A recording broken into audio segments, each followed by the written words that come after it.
নমস্কাৰ বন্ধু বান্ধৱীসকল মই আজি দেখুৱাইছো অপৰাজিতা ফুলটো আমি হয়তো চিঙি পূজা দিওঁ তাৰপিছত পেলাই দিওঁ কিন্তু আমি নাজানো ইয়াত যে কিমান ধৰণৰ বেমাৰ প্ৰতিৰোধ কৰিব পৰা ক্ষমতা আছে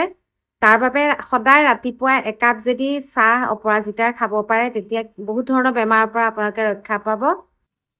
চাহকাপ এনেদৰে বনাব এগিলাচ পানী দিব তাতে 5 খিলা বা 6 ফুল তাতে দি দিব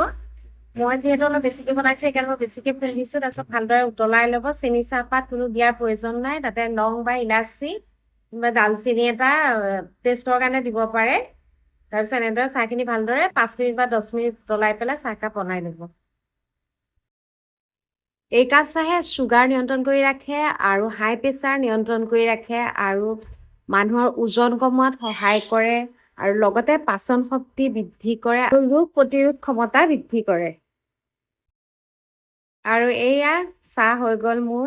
আপোনালোকে ভাবকচোন একাপ সামান্য চাহত ইমানখিনি